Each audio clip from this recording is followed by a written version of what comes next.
कल तक जिसकी औकात ऑटो तक में चढ़ने की नहीं थी, कैसे उस लड़के ने अपनी पत्नी को गिफ्ट में दे दी 70 लाख की लिमिटेड एडिशन कार। जिस लड़के के साथ उसका पूरा ससुराल नौकरों से भी बदतर सलूक करता था, क्यों उससे एक मल्टीनेशनल कंपनी का सीईओ हाथ जोड़कर मांगने लगा माफी? इन सवालों के जवाब अभी जानिए, सिर्फ कुछ मिनटों में। सुनिए इंटरनेट पे सबसे ज्यादा वायरल होने वाली स्टोरी, वो भी बिल्कुल फ्री।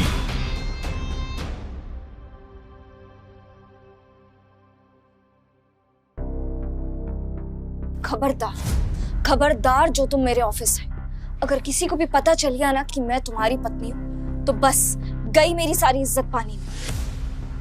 तुम्हारी पत्नी कहलाना ना मेरे लिए किसी गाली से कम नहीं है। इसलिए चुपचाप घर पे बैठो और वो सब करो जिसके लिए तुम्हारी शादी मुझसे करवाई गई है। रिया, तुम्हें ने कल रात को बोला था ना कि तुम्हें अपने काम के लिए एक अवार्ड मिलने वाला है और उस फंक्शन के लिए पूरी फैमिली इनवाइटेड है, बोला था ना? हाँ, तो तुम मेरी फैमिली नहीं हो, तुम मेरी जिंदगी का बस सबसे बड़ा बोझ हो, जिसे ना जाने क्यों मरते मरते डैडी ने मेरे गले बांध दिया। दरअसल 1 साल पहले रिया ने अभय से शादी अपने पापा के कहने पे की थी। उन्होंने आखिरी सांस लेते हुए रिया से ये वादा लिया था कि वो इस शादी से इनकार नहीं करेगी। रिया तो अभय को जानती तक नहीं थी, और जानती भी कैसे? अभय तो खुद ही खुद को नहीं जानता था। दरअसल एक एक्सीडेंट के कारण अभय ने अपनी याददाश्त खो दी थी। अभय गरीब होने के साथ साथ अनाथ भी था। कोई ढंग की नौकरी ना होने की वजह से वो जो मिले वो काम कर लेता, चाहे वो डिलीवरी का हो, सुपरवाइजिंग का हो, वेटर का हो या सामान बेचने का। फिलहाल वो कंस्ट्रक्शन साइट पर सुपरविजन का काम करके 4 पैसे कमा रहा था, लेकिन उसकी बीवी और उसके ससुराल वाले उसे एक पल भी चैन से नहीं जीने देते थे। शायद उससे ज्यादा इज्जत एक गली के कुत्ते को मिल जाती थी। आज भी कुछ वही हो रहा था। अच्छा ठीक है रिया, अगर तुम नहीं चाहती कि मैं तुम्हारी ऑफिस की पार्टी में आऊं तो यही सही है, मैं नहीं आऊंगा। All the best. मेरी बात अभी खत्म नहीं हुई है। अगले हफ्ते हमारी वेडिंग की 1st एनिवर्सरी है। उसके लिए तुमने कुछ सोचा है या नहीं? हाँ रिया, मैंने सोचा है, जो भी कर पाऊंगा तुम्हारे लिए वो करूंगा ना। एक मिनट, तुम मुझे कोई वो सस्ता सा फूलों का गुलदस्ता देने का तो नहीं सोच रहे हो ना अबे? हेलो, रिया सिंघानिया नाम है मेरा। रिया, मैं 7 दिन है तुम्हारे पास इस शादी को खत्म होने से बचाने के लिए। मुझे ये तो नहीं पता कि डैडी ने मरते मरते तुम जैसे फटीचर से मेरी शादी क्यों करवा दी, पर इतना जरूर जानती हूँ कि अगर हमारी 1st एनिवर्सरी से पहले तुमने अपने गिफ्ट के साथ मुझे इम्प्रेस नहीं किया ना, तो उसी दिन डिवोर्स के पेपर्स पे साइन कर दूंगी मैं।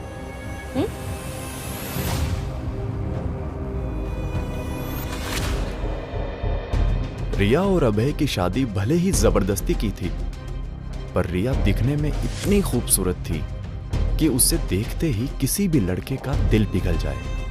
और अभय ने जिस दिन रिया के साथ 7 फेरे लिए थे, उसी पल से उसे दिल से अपना जीवन साथी मानने लगा था।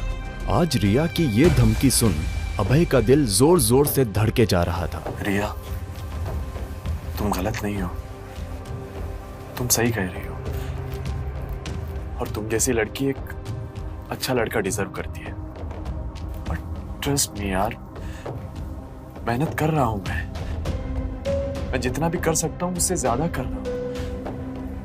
बस एक बार ये याददाश्त वापस आ जाए ना मेरी, उसके बाद मैं और भी ढंग से मेहनत कर पाऊंगा। मुझे तुम्हारी खोई हुई याददाश्त से कोई मतलब नहीं है, और अगर तुम्हारी याददाश्त वापस आ भी गई तो कौन सा तुम मेरी किस्मत बदल दोगे? I really don't care. मैं अपना फैसला नहीं बदलने वाली। रिया, अब यहाँ खड़े खड़े मुंह क्या देख रहे हो? हाँ, मैं तो चाहती हूँ कि मेरी बेटी अपने मरे हुए पापा को दिए हुए वादे से ऊपर उठे और तुमसे अपना और हमारा सबका पीछा छुड़ाए। अब जाओ। मेरे लिए एक कप गर्मा गर्म चाय लेकर आओ। जी। जाओ।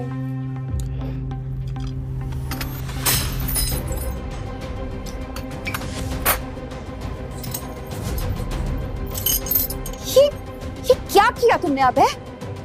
इतनी महंगी चीनी मट्टी की प्लेट तोड़ दी? हाँ? टीचर, तुझे पता भी है कितनी महंगी प्लेट है ये? तो सुबह सुबह इस मनूस का चेहरा देखो, ऊपर से इतना बड़ा नुकसान। भगवान, ऐसा दामाद मेरे दुश्मनों को भी मत देना। सॉरी माँ जी, गलती से मेरा हाथ लग गया प्लेट पर। और खैर, मैं आपके लिए ना एक नई प्लेट ले आऊंगा। मुझे माफ कर दीजिए प्लीज। नई प्लेट? और पैसे कहां से लाएगा? आसमान से? हाँ? तुझे तो कोई भीख भी न दे। ठीक कहा मम्मी, जीजा जी से तो कोई काम ढंग से होता ही नहीं, और ऊपर से इनकी शक्ल भी ऐसी है कि इनको देख के कोई फूटी कौड़ी भी ना दे। बिल्कुल ठीक कहा प्रेरणा बेटा, हमारे तो भाग ही फूटे जो हमें ऐसा दामाद मिला। इससे अच्छा तो हमारी बेटी कुंवारी ही मर जाती। खैर देखो, आज से मुझे घर के राशन के लिए पैसे मिल जाने चाहिए बिना मांगे। अब हमारे खाने पीने की जिम्मेदारी तुम नहीं उठाओगे तो फिर कौन उठाएगा? अभय की जिंदगी यही थी। सुबह उठो, सास से बेइज्जती करवाओ, दिन भर मेहनत करके थोड़े पैसे कमाओ और घर लौटकर वो सारे पैसे अपनी सास के हाथों में रख दो।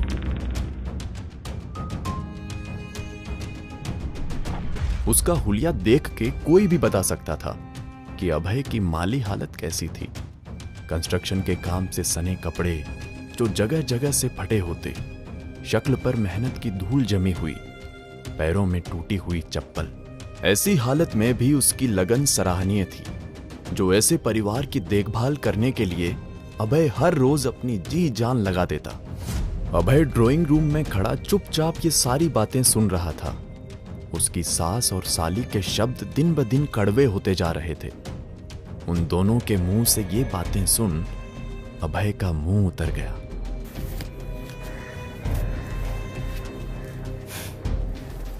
इतने से पैसों में पेट पालोगे हमारा? न जाने मेरी बेटी ने कौन से कर्म किए हैं जो तुम जैसा फटीचर और नामर्द पति मिला है, जो अपने घर वालों को 2 रोटी भी ना खिला सके। ये लो 50 रुपए लो, ये तुम्हारे आज का खर्चा।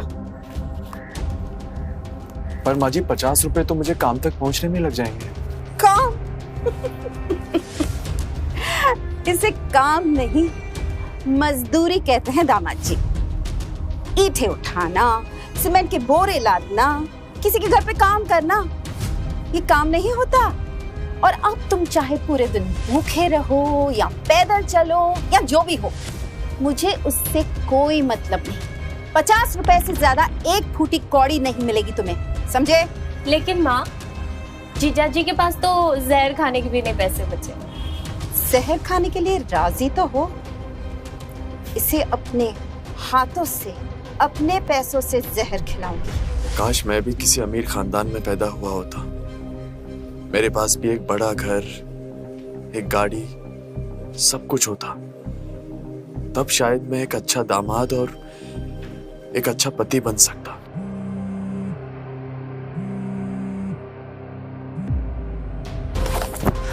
हेलो माँ, एक बहुत बड़ी गड़बड़ हो गई। क्या हुआ रिया बेटा, इतनी घबराई हुई क्यों हो? माँ, आज मुझे अपने काम के लिए एक अवार्ड मिलने वाला था और मैं अपनी बहुत इंपॉर्टेंट फाइल घर में भूल गई हूँ। अब तुम कैसे भी करके ना वो फाइल अभय के हाथ भिजवा दो। रिया बेटा, तुम्हें पता भी है तुम क्या कह रही हो? अगर अभय तुम्हारे ऑफिस आया ना तो कितनी बदनामी होगी, समझती हो? अरे मुझे वो सब कुछ नहीं पता अभी माँ, मुझे बस वो फाइल चाहिए जल्द से जल्द। Okay, bye. रेणुका का बस चले तो वो अभय को 1 सेकंड के लिए भी रिया के आसपास ना खड़ा होने दे, लेकिन आज रेणुका भी मजबूर थी। ओए उड़न खटोला, कहाँ जा रहे हो? माँ जी, मैं अपनी साइट पर जा रहा हूँ। कोई जरूरत नहीं, रिया के ऑफिस जाओ और उसे ये फाइल दे दो। पकड़ो और खबरदार जो उसे नाम से पुकारा है रिया मैडम कहकर बुलाना, ताकि उसके ऑफिस वाले समझे तुम उसके ड्राइवर हो, पति नहीं। समझे? निकलो, जाओ।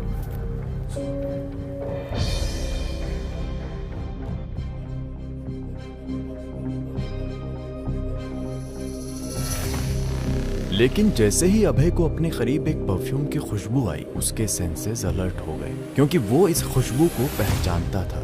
ये उस इंसान की थी जो उसे चैन से जीने नहीं दे रही। पागल पागल हो क्या? देखो, मैं उस तरह का आदमी नहीं हूँ जो किसी भी लड़की के साथ इन्वॉल्व हो जाए। तुम छोड़ो मुझे। मैं तुम्हारा वो कल हूँ जो आने वाले कल पर भी भारी पड़ेगा, और तुम चाहे कितना भी भाग लो, मुझसे दूर नहीं रह पाओगे। गुस्से से तिल मिलाता हुआ अभय कुछ समझ ही नहीं पा रहा था कि उसके साथ ये हो क्या रहा है। पिछले कुछ दिनों से उसे लग रहा था कि हर वक्त उस पर किसी की नजर है, और फिर इस लड़की का बार बार उसके करीब आने की कोशिश करना कुछ अजीब था।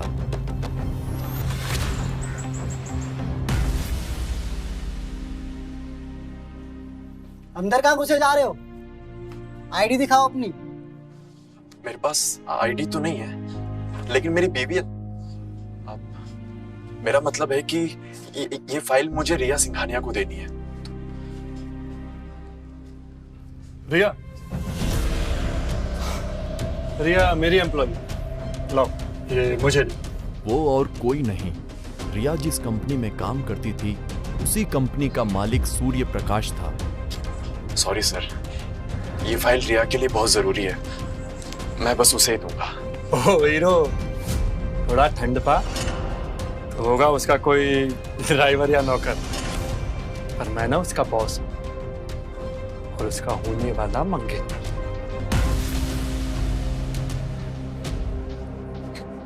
क्या क्या बोला तुमने? तू रिया का मंगेतर है?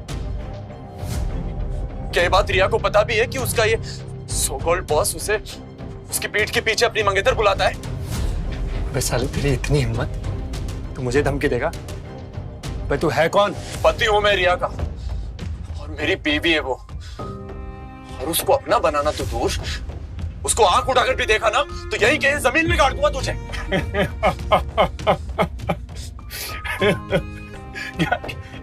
क्या कहा तूने? रिया का हस्बैंड है तू? हाँ। रिया, रिया जरा इधर आना। सूर्या पूरे ऑफिस के सामने रिया का नाम जोर जोर से चिल्लाने लगा। ये देख अभय का दिल जोर जोर से धड़कने लगा। उसने जोश में आकर रिया को अपनी बीवी तो बता दिया, पर उसे अच्छे से पता था कि ये बात रिया के कानों तक पहुंची तो उसके साथ क्या होगा। हाँ सूर्य, क्या हुआ? चिल्ला क्यों रहे हो? रिया, तुमने अपने घर के नौकरों को बहुत ज्यादा ही सर पर चढ़ा रखा है। अब देखो ना, ये तुम्हारा 2 कौड़ी का ड्राइवर खुद को तुम्हारा पति बता रहा है। अभय, ये मैं क्या सुन रही हूँ? क्या तुमने सच में ऐसा कुछ कहा है? अब जवाब देना, नीचे क्या देख रहा? मेरे सामने तो बड़ा हीरो बन रहा था, इसके सवाल का जवाब दे। नीचे क्या देख रहा है? तू वैसे नहीं मानेगा ना? क्यों? आजा, नहीं, मैं तुझे समझा।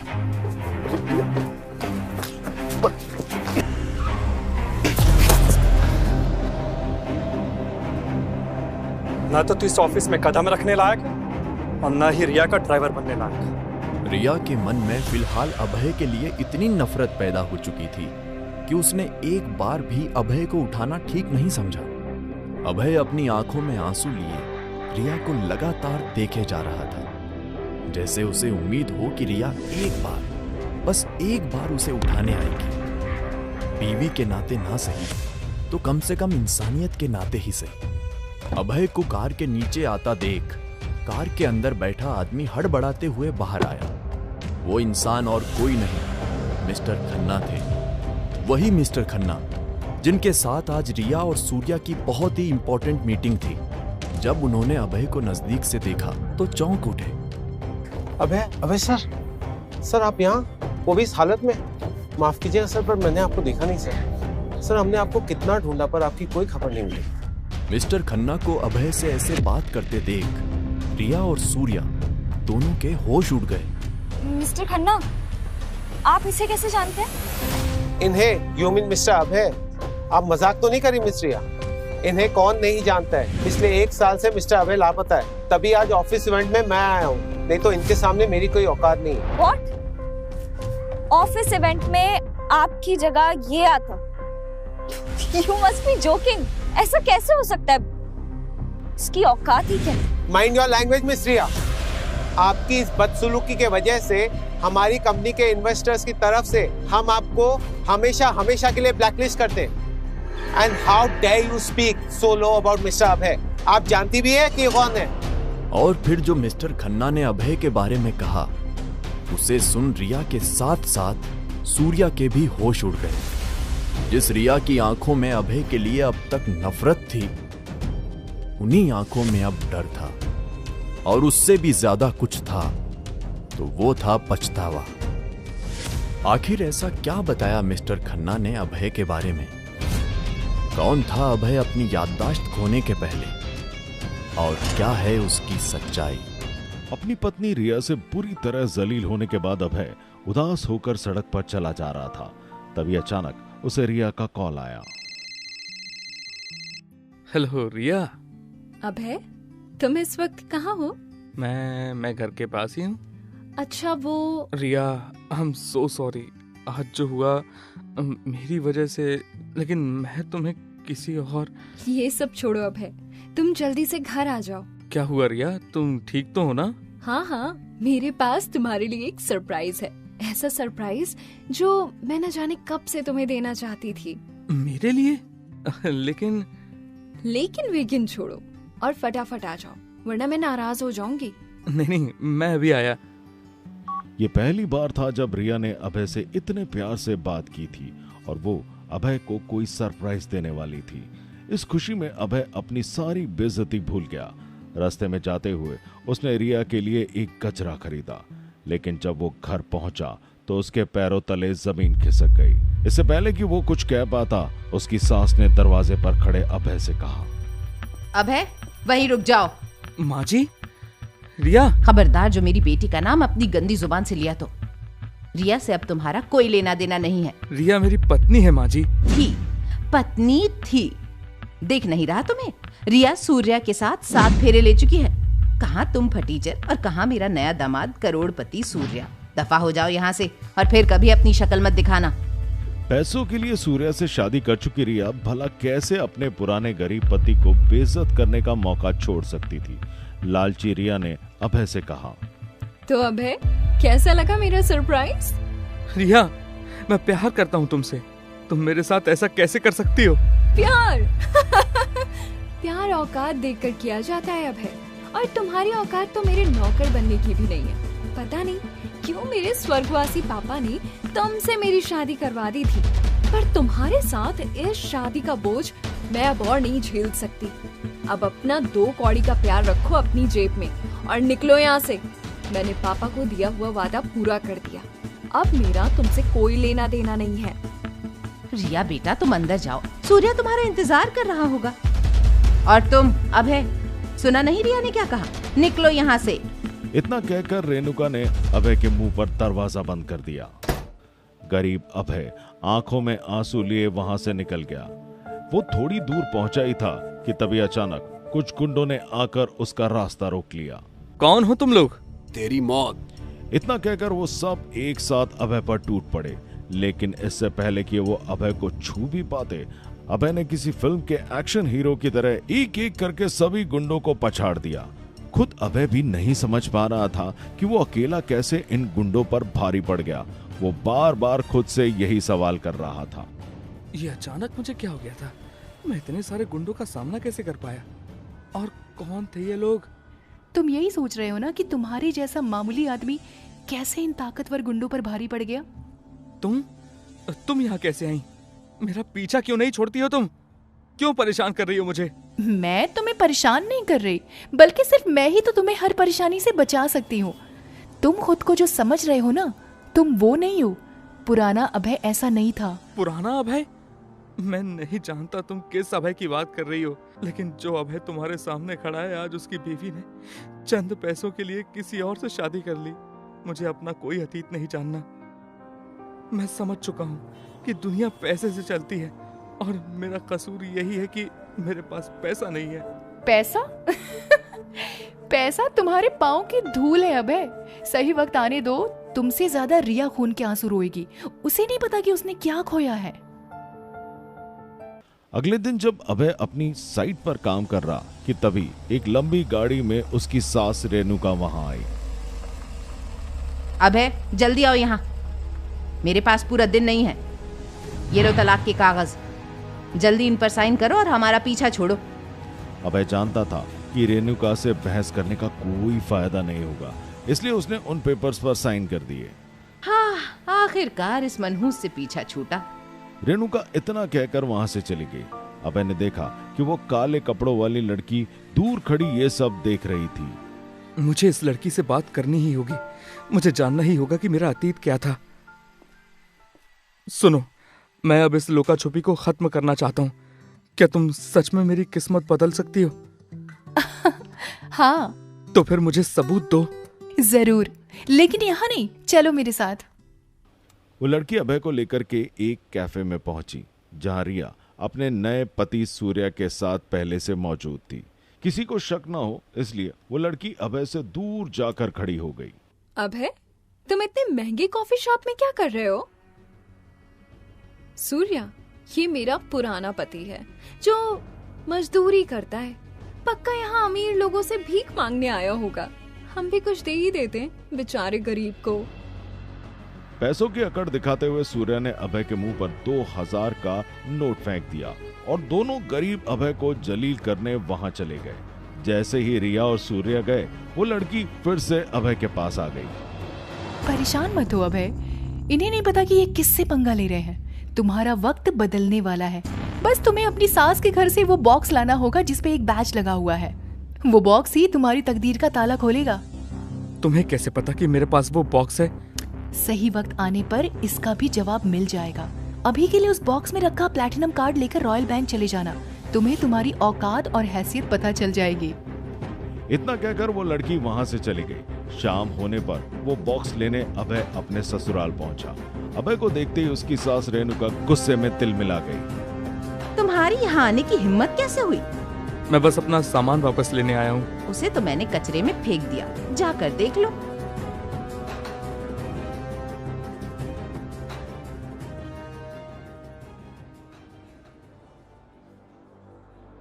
पर बैंक के गार्ड ने उसकी फटीचर हालत देखकर उसको जोर से धक्का दे दिया, जिससे अभय सीधा जमीन पर जाकर गिर गया। उसका कार्ड वहां से गुजर रही बैंक मैनेजर कशिश के पैरों के पास जा गिरा। ये देखकर कशिश घबरा गई। वो जल्दी से अभय के पास जाकर माफी मांगने लगी और गार्ड को डांटते हुए कहा, तुम हमारे प्लैटिनम कार्ड होल्डर के साथ ऐसे कैसे बिहेव कर सकते हो? अगली बार किसी को भी उसके पहनावे से जज करने की गलती मत करना। You are dismissed. ये लो, सारा सामान इसमें है और ये रहा तुम्हारा बॉक्स। अब कृपा करके निकल जाओ यहाँ से। अभय ये सब तमाशा देखकर पूरी तरह हैरान था। तभी कशिश अभय को बैंक के अंदर लेकर गई। वहाँ की चकाचौंध देखकर अभय को लगा जैसे वो किसी दूसरी दुनिया में पहुँच गया हो। How can I help you, sir? वो दरअसल मुझे अपना बैंक बैलेंस चेक करना था। Sure, sir. Here you go, sir. 1000 crore? जी सर, आपके अकाउंट में 1000 करोड़ रुपए हैं। अभय अपनी आंखों पर यकीन नहीं कर पा रहा था कि तभी उसे एक मैसेज आया। मैंने अपना काम कर दिया है, अब तुम्हारी बारी। कल की रात तुम्हें मेरे साथ बितानी होगी। अपने फोन पर आए मैसेज को पढ़ते ही अभय तुरंत बैंक से बाहर आया और उसने जैसे ही अपनी नजर घुमाई, देखा कि वही अनजान लड़की एक लंबी सी गाड़ी में बैठी थी। अभय समझ चुका था कि ये मैसेज किसने भेजा है। मुझे लगा नहीं था अभय कि तुम समझ जाओगे कि ये मैसेज मैंने भेजा है। तुम जितना खुद को शातिर समझती हो ना, उतनी हो नहीं तुम। लगता है तुम अपने अतीत को जानने के लिए तैयार हो। हाँ, लेकिन सबसे पहले तुम्हें मुझे अपना नाम बताना होगा, और ये भी कि इतना छप्पड़ फाड़ के पैसा मेरे पास कहाँ से आया। मेरा नाम खुशी है, और रही बात पैसे की तो धीरे धीरे तुम्हें सब याद आ ही जाएगा। वैसे घबराओ मत, तुम कोई गलत काम नहीं करते थे। तुम मेरे बारे में इतना सब कुछ कैसे जानती हो? बस ये समझ लो कि तुम्हारे अतीत की हर कड़ी मुझसे जुड़ी है अभय, लेकिन इससे ज्यादा मैं अभी तुम्हें कुछ नहीं बता सकती। अभय खुशी की बातें समझ पाता उससे पहले ही उसकी नजर सामने से गुजर रही उसकी साली यानी एक्स वाइफ रिया की बहन प्रेरणा पर पड़ी। प्रेरणा को देखते ही अभय गुस्से की आग में जलने लगा। उसे वो सारे ताने और बेइज्जती याद आ गई जिन्हें वो हर रोज झेलता था। अभय ने कसम खाई कि वो रिया, उसकी माँ रेणुका और बहन प्रेरणा से बदला लेकर रहेगा। खुद से वादा करते हुए अभय ने कहा, लार्सन टेक, यही नाम है ना तुम्हारी कंपनी का? प्रेरणा, अब देखो मैं क्या करता हूँ, तैयार हो जाओ, इट्स पे बैक टाइम। वहीं खुशी ने भी प्रेरणा को देख लिया था और वो समझ गई थी कि अभय के मन में इस समय कौन सा ज्वालामुखी फट रहा है। खुशी, मुझे किसी काम से जाना होगा, मैं। ठीक है अभय, निपटा लो अपना काम, लेकिन कल शाम हम दोनों किसी से मिलने जा रहे हैं। मेरे बताए हुए एड्रेस पे पहुंच जाना, भूलना मत, क्योंकि कल की शाम ही तुम्हें तुम्हारे भूले हुए कल को याद दिलाएगी। अभय ने हाँ में सिर हिला दिया और तुरंत खुशी की गाड़ी से उतरकर किसी को फोन करने लगा। अभय ने ये कॉल किया था रॉयल बैंक की मैनेजर कशिश को। हेलो अभय सर। कशिश, मैं लार्सन टेक कंपनी को आज ही खरीदना चाहता हूँ, क्या तुम ये काम करवा सकती हो? आपका काम हो जाएगा, कल सुबह से आप लार्सन टेक कंपनी के नए मालिक होंगे। थैंक यू कशिश। तैयार हो जाओ पुरानी साली साहिबा, असली अभय से मिलने के लिए। अभय ने सारी रात सुबह होने के इंतजार में निकाल दी। अगली सुबह होते ही इंतकाम का प्यासा अभय ऑफिस पहुंच गया, लेकिन यहां पहुंचते ही सिक्योरिटी गार्ड ने उसे दरवाजे पर ही रोक दिया। ओए, कहां घुसे जा रहे हैं? किससे मिलना है? मुझे अंदर जाने दो, नहीं तो बहुत ही पछताओगे। अभय उस सिक्योरिटी गार्ड से बात कर ही रहा था कि तभी वहां प्रेरणा अपने दोस्त मिहिर, जो कि उस कंपनी में काम करता था, उसके साथ वहां पहुंच गई। अभय को देखते ही प्रेरणा गुस्से में तिलमिला गई। ये फटीचर अभय यहाँ क्या कर रहा है? क्या तुम इसे जानती हो प्रेरणा? ऐसे लोगों को तो अच्छे से जानती हूँ मैं, जो हम अमीरों से पैसे ऐंठने के लिए हर जगह पर तमाशा करते हैं। सिक्योरिटी, अगर ऐसे भिखमंगे कंपनी के बाहर तमाशा करेंगे तो कंपनी का नाम खराब हो जाएगा। आप अभी इस भिखारी को यहाँ से धक्के मारकर निकालिए। इतना कहकर प्रेरणा और मिहिर वहां से चले गए कि तभी सिक्योरिटी गार्ड की नजर कंपनी के वाइस प्रेसिडेंट मिस्टर ओब्रॉय की चमकती कार पर पड़ी। गाड़ी को देखते ही सिक्योरिटी गार्ड अभय को धक्के मारकर वहां से निकालने लगा। ये देखते ही मिस्टर ओब्रॉय तेजी से भागते हुए वहां आए। सिक्योरिटी, ये तुम क्या कर रहे हो? दिमाग खराब है क्या तुम्हारा? गुड मॉर्निंग अभय सर, आपने बताया नहीं कि आप यहाँ आज विजिट के लिए आने वाले हैं। मिस्टर ओब्रॉय, अगर पहले से इन्फॉर्म करता तो सारे स्टाफ की असलियत कैसे पता चलती? स्मार्ट मूव सर, लेकिन कंपनी के मालिक बाहर क्यों खड़े हैं? चलिए अंदर चलिए। वाइस प्रेसिडेंट की बात को सुनकर सिक्योरिटी गार्ड को मानो बिना बिजली के 440 वोल्ट का झटका लग गया, लेकिन इससे बड़ा झटका तो प्रेरणा को लगने वाला था। अपनी कुर्सी संभालते ही अभय ने जो कहा उसे सुनते ही वाइस प्रेसिडेंट के होश उड़ गए। मिस्टर ओब्रॉय, क्यों ना दिन की शुरुआत एक टर्मिनेशन लेटर से करें? टर्मिनेट? किसको करना है सर? मिस्टर मिहिर। सर, वो तो एचआर डिपार्टमेंट का हेड है। कोई भी क्यों ना हो, उसे आज ही टर्मिनेशन लेटर दे देना, और मिस प्रेरणा की परफॉर्मेंस को भी क्लोजली 10 दिनों तक मॉनिटर कीजिए। 11वें दिन मैं बताऊंगा कि क्या करना है। अभय के इस फैसले ने मिस्टर ओब्रॉय को पूरी तरह चौंका दिया, लेकिन इस वक्त अभय से बहस करना मिस्टर ओब्रॉय के लिए सही नहीं था, इसलिए वो चुपचाप अभय की बात मानकर सीधे मिहिर के केबिन में चले गए, जहां प्रेरणा पहले से ही मौजूद थी। मिहिर, आई एम सॉरी, लेकिन कंपनी में आज तुम्हारा आखिरी दिन है। आखिरी दिन? क्या मतलब? तुम्हें इस कंपनी से अभी के अभी निकाला जा रहा है। ये सुनते ही मिहिर बर्फ की तरह जम गया। वहीं मतलबी प्रेरणा को मिहिर के जाने का कोई गम नहीं था, बल्कि वो तो ये सोचकर खुश हो रही थी कि अब उसे मिहिर की पोजीशन मिल सकती है। अभय ने प्रेरणा को इस बात की भनक भी नहीं लगने दी थी कि वो उसका क्या हश्र करने वाला है, कि तभी अभय को अचानक याद आया कि उसे आज खुशी से मिलने जाना है। वो फटाफट खुशी के बताए एड्रेस पर पहुंच गया, जहां खुशी पहले से ही उसका इंतजार कर रही थी। अभय, आज रात के बाद से तुम्हारी जिंदगी बिल्कुल बदल जाएगी। अब वक्त आ गया है तुम्हें उससे मिलने का। उससे? तुम किसकी बात कर रही हो खुशी? क्या हम किसी से मिलने जा रहे हैं? ये जानने के लिए देखिए बंदा ये बैड ऐसे का अगला एपिसोड सिर्फ पॉकेट एफएम के YouTube चैनल पर। और बंदा ये बैड ऐस के सारे एपिसोड्स को सुनने के लिए डिस्क्रिप्शन में दिए गए लिंक से डाउनलोड कीजिए पॉकेट एफएम ऐप।